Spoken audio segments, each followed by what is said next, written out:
Inson hayotda yaxshilikka intilib yashashga harakat qiladi. Albatta, hayot ezgulik bilan go'zal, ammo ba'zi shaxslarning harakati ezgulikka ko'lanka soladi. Gap shundaki, viloyat ichki ishlar boshqarmasi axborot texnologiyalari sohasidagi jinoyatlarga qarshi kurashish boshqarmasi tomonidan yana bir huquqbuzarlik holatiga chek qo'yildi. Ijtimoiy tarmoqlar orqali yoshlar ongiga salbiy ta'sir etuvchi turli videolarni tarqatib kelgan shaxsning harakatlari fosh etildi. Navbatdagi lavhamizda bu haqda batafsil so'z boradi.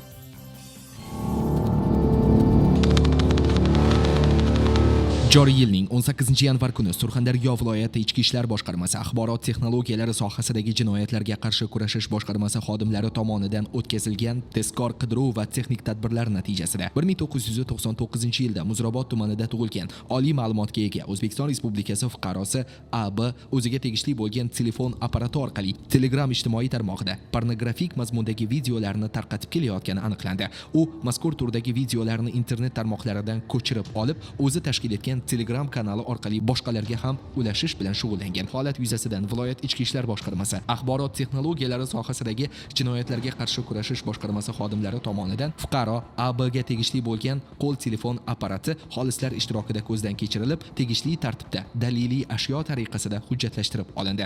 To'plangan ma'lumot va hujjatlar asosida fuqaro A.B.ga nisbatan O'zbekiston Respublikasi Ma'muriy javobgarlik to'g'risidagi kodeksning 189-moddasi, ya'ni pornografik mahsulotlarni tarqatish, reklama qilish, namoyish etish maqsadida tayyorlash yoki O'zbekiston Respublikasi hududiga olib kirish, telekommunikatsiya tarmoqlarida yoki internet jahon axborot tarmog'ida reklama qilish bilan aybli deb topilib, qonuniy chora ko'rish uchun Muzrabot tumani ichki ishlar bo'limiga yo'naltirildi. Telegram ijtimoiy tarmog'ida pornografik kanalga 2 ta a'zo qo'shganman. Bu ishimdan juda qattiq pushaymonman. Kelajakda bunaqa holatlar hech qachon boshqa takrorlanmasligiga so'z beraman, va'da beraman. Qilgan ishlarimga pushaymonman. Boshqalarga bu narsani tavsiya qilmayman. Bu yo'lda uzoq yurishni tavsiya qilaman. Aytish lozimki, qonunchilikda belgilangan qoidalarni mensimasdan qasddan ularni buzish javobgarlikka sabab bo'ladi. Yuqoridagi kabi holatlarni sodir qilganlarga esa jazo hamisha muqarrar.